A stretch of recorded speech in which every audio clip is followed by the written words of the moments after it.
Sainte Marie. That is Jesse Cook live from Montreal on 89.7 WLNZ. We have in the studio Chef Nick Losovich, and Nick is a culinary professor here at Lansing Community College. Not only that, he espouses pay it forward. He really does, because you've got so much going on. I just want to run down the list of everything that's going to be happening here very soon. One of the things that's coming up tomorrow is the downtown food fight. Tell us a little bit about that. You're involved with that. It's the downtown Lansing food fight against hunger. Caribou Chapel, one of the employees here at LCC, had an idea. Why don't you come a little bit closer, Nick? She had an idea to feed the hungry, and so we took her idea and implemented it with the Principal Shopping District, and they were wonderful about implementing, the idea and getting the word out, along with Lansing Community College.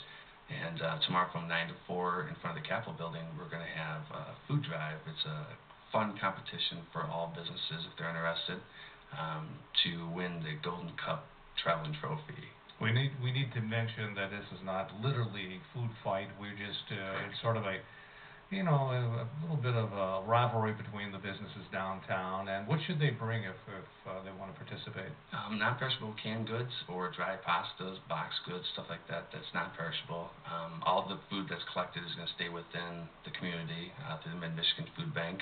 The food pantry in the city of Lansing is helping with the trucks and things like that. That's very good. And this is going to be on the Capitol lawn, is it, tomorrow? It's going to be right in front of the Capitol. Yep. Okay. We have some parking spots reserved with the city from 9 to 4. What's the traveling golden can? What do they get? What is that all about? Well, we wanted to do something fun. We had the idea of the downtown food fight, if you will, and we wanted to make it fun and competitive. So we had an idea of coming up with the traveling that's cool. can. It's just a can that is painted gold, and it's going to be a traveling trophy from business to business each year. Hopefully this is an annual event. That sounds great. A couple other events that you're involved in is the Dickens Village Holiday Awareness. That's coming up this Saturday and Sunday. Tell us about that. The Dickens Village in Old Town is going to be the 5th and 6th, Saturday and Sunday, and we'll be doing cooking demonstrations at 1 and at 3 on both days to raise awareness for the hungry through the Old Town Society. It's free to the public, open to the public. They have some skits and plays and cooking demonstrations. I'll be at Dreammakers Bath and Kitchen on Turner Street Saturday and Sunday. What kinds of things are you going to be cooking? We're going to take some items that have been donated. I believe it's going to be a couple of different salads and chicken dishes and pastas and whatever we've got on hand. You got to be one of the busiest chefs in town. I mean, you are out there doing something for the community just about every day of the week. That's true, very true. I mean, I believe in pay it forward. I don't ever ask for anything in return, just that somebody helps someone else out. That's what it's about. Tell us a little bit about the stone soup theory. This is going to be down at the Lansing Market. This is something else you're doing. Yep. Believe it or not, an old name that you might recognize, Peppermint Jim, had the idea of a stone soup theory. He wanted to do an endless pot of soup, and we came up with the stone soup theory to feed the community. We have everything lined up for the produce that's been donated in bread bowls, and it's going to be $5 a ticket. We're hoping to have about 500 people come through the Lansing City Market on December 19th. John Hooper down there has been great with his support. Sure.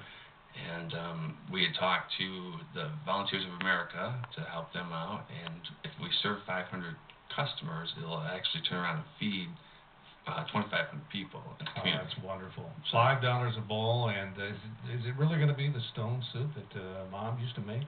It is. Some sort of depression soup. I'm going to be down there with a large pot and a burner and water and stone, and we're going to put it out that way and start out with whatever shows up, carrots, celery. We've got chicken, we've got beef, we got things lined up already, so it's going to be a great soup. And what's the times of that tomorrow? Or that's going to be on the 19th? That's going to be on the 19th of December. Okay. And we haven't set a specific time yet. It's on the Lansing City Market website right now, but we're looking anywhere from 3 or 5 o'clock in the afternoon until about 9 or 10, hoping to have like a band and cash bar.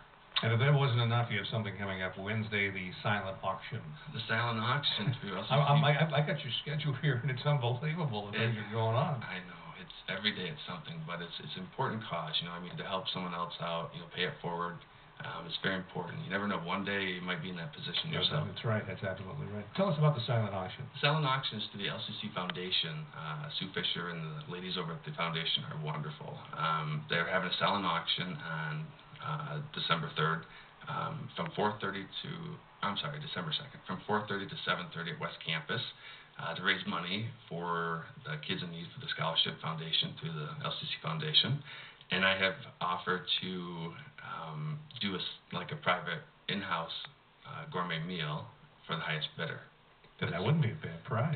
No, it's a $1,200 value, so we'll see what we get out of it, and I'll go in and cook in someone's home a gourmet meal. Do you ever get your students involved in some of these events? I do, all the time. The Student Hospitality Club is very crucial to me, and I believe that getting them into the community and doing a lot of these things will get them the experience and the recognition that they deserve as well.